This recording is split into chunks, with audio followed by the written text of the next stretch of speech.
Hoy vamos a tener la parte número 13 sobre Gog y Magog. Y vamos a centrarnos exclusivamente sobre un cierto punto de lo que veníamos viendo últimamente. Un punto en concreto que nos habla de tradiciones judías que tienen que ver con Gog y Magog, pero atención, especialmente con un personaje, Elías.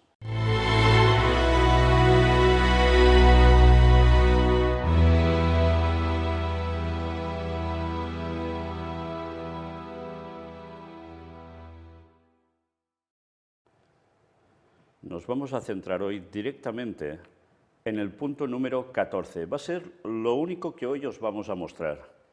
Fijaos el título del libro, La vida y los tiempos de Jesús el Mesías. En el apéndice, página 82.1, el escritor Alfredo Edersheim nos dice algo respecto a Gog y Magog, pero que tiene que ver directamente con Elías. Y no es de sus propias palabras. Vais a ver que es una forma de expresar en unas líneas lo que judíos de diversos tiempos han expresado sobre Elías y Gog y Magog. Sí, no son sus propias palabras. Miremos a ver qué dicen sus respectivas tradiciones, tendencias, no sé, llamarle un poco como queráis, de los judíos respecto a este tema. Aquí lo tenéis, en el apéndice 8 se titula Tradiciones rabínicas acerca de Elías, el precursor del Mesías. Y el texto nos dice, para completar la evidencia presentada en el texto, en cuanto a la diferencia esencial entre la enseñanza de la antigua sinagoga sobre el precursor del Mesías y la historia y misión de Juan el Bautista, tal como se describe en el Nuevo Testamento, adjuntamos un completo, aunque condensado, relato de las tradiciones rabínicas anteriores sobre Elías, por tanto, escritos que ya tienen muchos años. Las opiniones difieren en cuanto al descenso y lugar de nacimiento de Elías. Según algunos, era de la tierra de Galaad, Bemit, y de la tribu de Gad, Tan, sobre Génesis 49:19, va citando los autores. Otros lo describen como un benjamita de Jerusalén, uno de los que se sentaban en el salón de las piedras labradas, tan sobre Éxodo 31:2, o bien como descendiente paterno de Gad y maternalmente de Benjamín. Sin embargo, una tercera opinión, y a la que aparentemente se atribuye más peso, lo representa como un levita y un sacerdote, no como el gran sumo sacerdote de los días mesiánicos. Esto se afirma expresamente en el Targum Pseudo de Juan sobre Éxodo 40:10, donde también parece implícito que él debía ungir al Mesías con el aceite sagrado, cuya composición estaba entre las cosas desconocidas en el segundo templo, pero que Elías restauraría, y esto lo dice Tanquía sobre Éxodo 23:20, y fijaos lo interesante de esto, decían que debía ungir al Mesías con el aceite sagrado. Lo que sí sabemos es que Juan Bautista hizo algo, y era el bautismo de Jesús. Y el aceite ya sabéis que tenía la significación también del Espíritu Santo, y que desciende sobre Jesús en esos momentos del bautismo, que se manifiesta. Lo mismo, Bueno, pero claro, ellos no iban a encajar precisamente a Juan el Bautista con el papel de segundo Elías con Jesús, ni mucho menos, por supuesto. Otra curiosa tradición identifica a Elías con Finés, el Targum Pseudo Juan, sobre Éxodo 6:18. La misma expresión que en el Targum, Fineas, es decir, Elija o Elías, aparece en ese gran depósito de la tradición rabínica, en el Yalkut, de la manera acentuada en que se hace referencia al paralelismo entre el celo de Finés y el de Elías, y entre su obra de reconciliar a Dios e Israel, y llevar a este último al arrepentimiento. Podemos deducir igualmente el origen de esta tradición y su significado más profundo. Por tanto, ya veis, se hacía una comparativa también entre Finés y Elías, con ese celo. Pero interesante, debía llevar al arrepentimiento. Y siguen diciéndonos, porque, como se explica completamente en el libro 2, capítulo 5, es uno de los principios expresados con frecuencia por la antigua sinagoga en su percepción más profunda de la unidad y la importancia del Antiguo Testamento que los eventos milagrosos y las interposiciones divinas de la historia anterior de Israel serían recreados, solo que con una aplicación más amplia en los días mesiánicos. Si esta idea subyace en el paralelismo entre Finés y Elías, se desarrolla aún más plenamente en el que existe entre Elías y Moisés. Ahora seguro que a nuestro hermano Ángel esto le empieza a sonar de lo que él presentó. Al comparar el relato bíblico de estos dos mensajeros de Dios, nos sorprende la estrecha correspondencia entre los detalles de su historia. La sinagoga tiene cuidado de trazar esta analogía paso a paso, Yalkut. La liberación final de Israel de Egipto, así la liberación final de Elías, rompería para siempre el yugo de todo dominio extranjero. Sí, de dominio extranjero. La alusión aquí es a la parte que se esperaba que Elías tomara en las futuras guerras de Gog y Magog. Interesante, ¿eh? Lo cita Seder Olam. Futuras guerras de Gog y Magog. Fijaos, no estaban hablando de una cuestión del pasado, sino de algo que era futuro, que no se había producido. Y citaban precisamente en ese contexto a Elías. ¿Y qué se esperaba? De hecho, este paralelismo se lleva tan lejos que la tradición dice que cuando Moisés fue comisionado por Dios para ir a Faraón, suplicó que Dios debería enviar por él a quien él había designado para enviar para una liberación mucho mayor en los últimos días. Qué interesante, ¿eh? En los últimos días ¿de qué? Esperaban la era mesiánica. Pues para ese entonces esperaban que surgiera Elías. Qué cosas, ¿eh?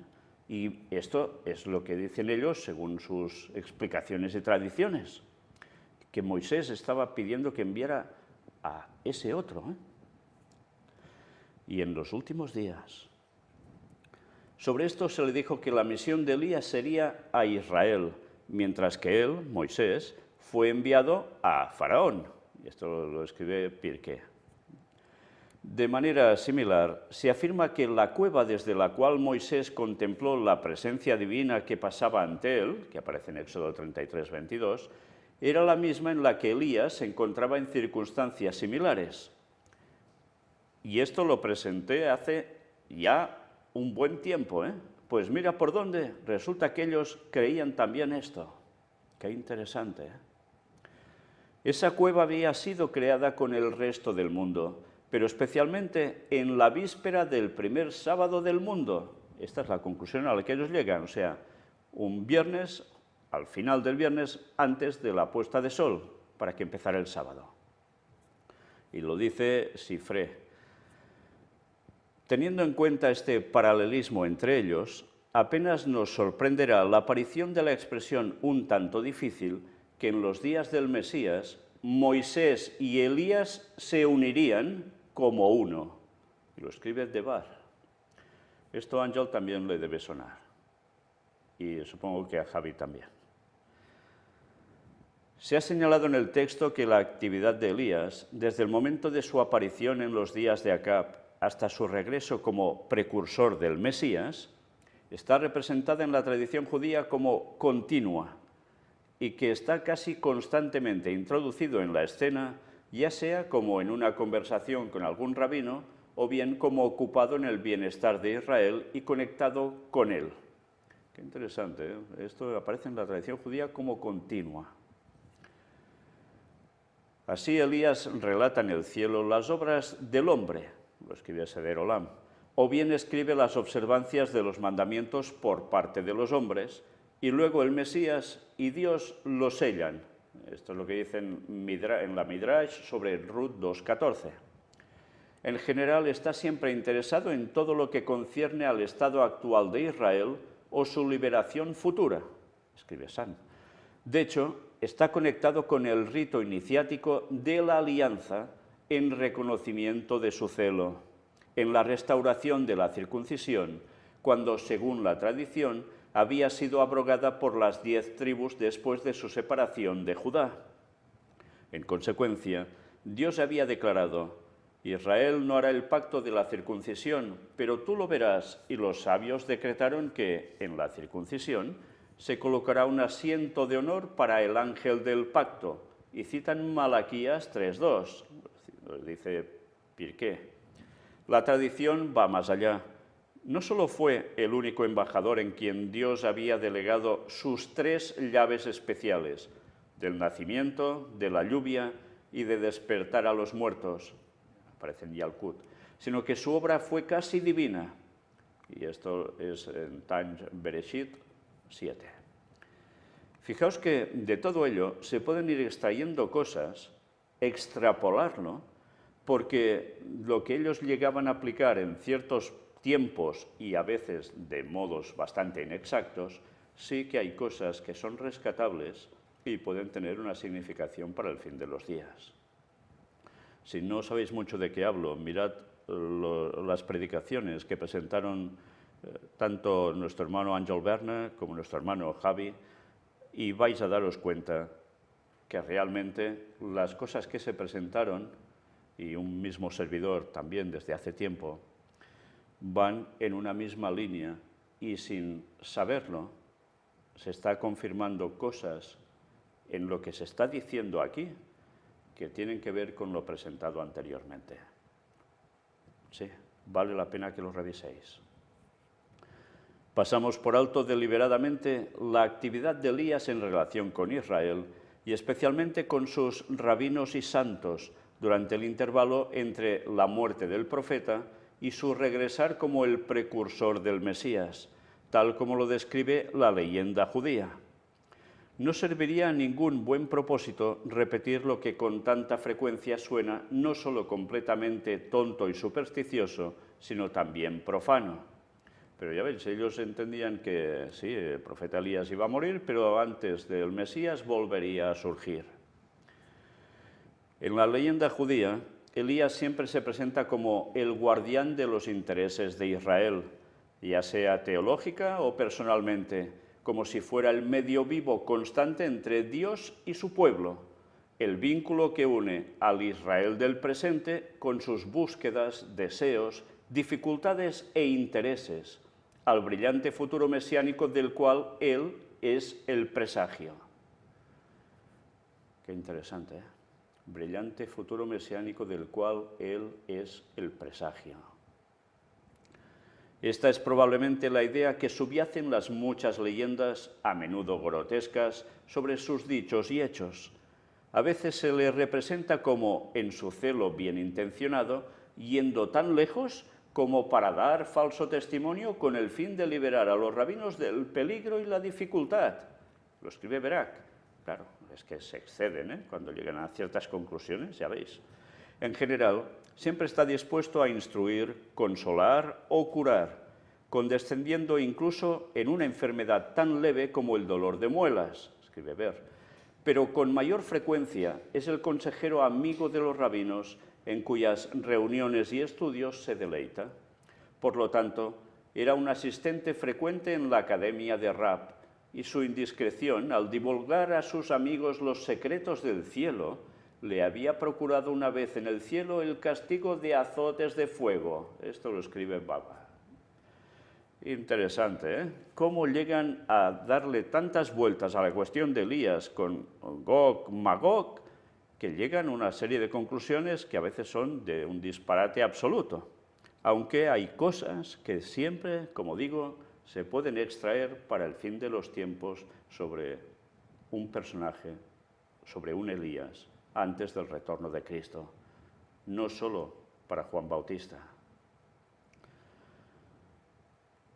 Pero es inútil hacer más que indicar todo esto. Nuestro objeto es describir la actividad de Elías en relación con la venida del Mesías. Cuando finalmente llegara el tiempo de la redención de Israel, entonces Elías regresaría. Solo de 2 cosas estamos seguros en relación con él. Elías no vendrá ayer, es decir, se manifestará el mismo día que venga y no vendrá ni en vísperas de sábado ni de fiesta para no interrumpir el descanso festivo ni romper las leyes festivas. Esto lo escribe Erup. Ya sea que viniera un día o 3 días antes del Mesías, escribe Uer y Yalkut, dice más o menos a la mitad de lo que allí cita, su advenimiento sería cercano al de ese Mesías, escribe Yalkut. El relato de los 3 días entre el advenimiento de Elías y el Mesías peculiar es escrito también por Yalkut. Fijaos cómo hablan de entre 1 y 3 días antes. Comentando sobre Isaías 52:7, se explica que en el primero de esos 3 días, Elías estaría de pie sobre los montes de Israel, lamentando la desolación de la tierra, y su voz se oía de un extremo al otro del mundo, después de que él proclamaría: la paz viene al mundo, la paz viene al mundo. De manera similar, en el segundo día proclamaría: bien viene al mundo, el bien viene al mundo. Por último, en el tercer día, de la misma manera que los 2 días anteriores, haría la proclamación: Yeshua, la salvación, viene al mundo. Yeshua, salvación, viene al mundo, lo cual, para marcar la diferencia entre Israel y los gentiles, se explicaría mejor con esta adición, diciendo a Sión: tu rey viene. Por tanto, el papel de este Elías, según ellos expresan, 2 días va diciendo una cosa, la paz viene al mundo, el segundo día el bien viene al mundo, pero el tercer día, fijaos, al tercer día, qué curioso, haría la proclamación, ahora lo decimos en español, Jesús viene al mundo. Yeshua, que significa salvación, que era el nombre de Jesús, viene al mundo. Qué interesante, ¿eh? Cuántas cosas se pueden extraer de aquí. Tu rey viene, y eso lo dice a Sión. El periodo del advenimiento de Elías sería, según una opinión de Pirkei, un tiempo de arrepentimiento genuino por parte de Israel, aunque no se dice que este cambio sería provocado por su ministerio. Por otra parte, su peculiar actividad consistiría en dirimir cuestiones, dudas y dificultades ceremoniales y rituales, en hacer las paces, en restaurar a los que por violencia habían sido injustamente excluidos de la congregación y en excluir a los que por violencia habían sido injustamente introducidos. Esto lo escribe Bab, Metz y Edui. Qué interesante, ¿eh? Una vez más, se nos dice como si hubiese un arrepentimiento genuino por parte de Israel. No se dice si es por su ministerio, el de Elías o no, pero que hay como una restauración de bastantes cosas. Y nos siguen diciendo, también restauraría a Israel estas 3 cosas que se habían perdido. La olla del oro del maná, de Éxodo 16:33, la vasija que contenía el aceite de la unción y la que contenía las aguas de la purificación. Según algunos, también la vara de Aarón que reverdeció y dio fruto. Por tanto, cosas relacionadas con algo sumamente importante, que tenía que ver con el templo. Da que pensar, ¿eh? Y además, fijaos qué tipo de cosas, qué tipo de elementos. Algunos de ellos estaban ¿dónde? En el arca de la alianza, ¿eh? O muy cercano a ella. Y nos siguen diciendo, una vez más, su actividad se asemeja a la del ángel que Dios había enviado delante de Israel para expulsar y vencer a las naciones hostiles. Lo cita Tanch sobre Éxodo 23:20. Porque Elías iba a aparecer, luego a desaparecer y a aparecer de nuevo en las guerras de Gog y Magog. Vaya, qué conclusiones, ¿eh? Al final ya hemos visto cuándo son las guerras de Gog y Magog. Hemos visto que después del milenio eso pasa, pero ya hemos ido viendo pinceladas que anteriormente al milenio, anteriormente a la segunda venida de Jesús, también hay Gog y Magog. Y más veremos sobre eso, ¿eh? Por tanto, Según ellos, Elías iba a aparecer, luego desaparecer y luego aparecía de nuevo en las guerras de Gog y Magog. Bueno, terminan diciendo, pero después de ese tiempo prevalecería la paz y la felicidad generales cuando Elías desempeñara sus funciones peculiares. Finalmente, al ministerio de Elías, algunos también atribuyeron el oficio de resucitar a los muertos. Lo escribe Sota. Tal es un resumen de la antigua tradición judía acerca de Elías como el precursor del Mesías. Comparándolo con la descripción del Nuevo Testamento de Juan el Bautista, se admitirá al menos que cualquiera que sea la fuente de la que se derive el bosquejo de la actividad y misión del Bautista, no puede haber sido del ideal de la antigua sinagoga, ni aún de puntos de vista judíos popularmente actuales. Y en efecto, ¿podría haber mayor contraste que entre el precursor judío del Mesías y el del Nuevo Testamento? Bien, una vez más nos damos cuenta que evidentemente todas las cosas que ellos aplicaban a lo que iba a hacer Elías, que creían que es el que regresaría, sucedió en Juan el Bautista. Pero es que lo que ellos creían de tanto disparate que acumulan también alrededor de todo lo que realmente debía hacer Juan Bautista, claro, eso no les cuadraba. Por tanto, a Juan Bautista, sí, hubo una época de arrepentimiento, ¿lo recordáis? Se fueron muchos a bautizar, pero todo terminó allí, porque luego al Mesías también lo rechazaron, a Jesús. Pero una vez más nos damos cuenta que también se cita a Malaquías con ese tiempo antes del retorno de Cristo en su segunda venida, porque el texto de Malaquías va mucho más allá, solo de la aparición de Jesús en sus momentos viviendo en la tierra. Con lo cual hay cosas de este Elías que ellos hablan que sí tendrían una cierta aplicación, sacando toda la paja que ponen alrededor, al fin de los tiempos en un conflicto en tiempos de Gog y Magog, y con una importancia sobre Israel, pero evidentemente con todo el mundo. Nos damos cuenta que lo de Gog y Magog no era tan simple de decir, esto es después del milenio y ya está. Estamos profundizando bastante en ello, paso a paso, poco a poco, desgranando y viendo lo que realmente es y lo que no. Y desde luego, esto aún va a seguir así, si Dios quiere, durante bastantes conferencias más. Ya veis que hoy solo hemos analizado un punto, pero vamos a ver aún bastantes más. Y después aún veremos más cosas, claro que sí. Y desde luego no tienen desperdicio. Pero qué interesante, Elías en relación a Gog y Magog, y cómo no, antes de la aparición del Mesías. Por tanto, antes de la aparición de ¿quién? De la segunda venida de Jesús. Es de esperar que haya plagio satánico al respecto. ¿No será lo que hará el papado en definitiva?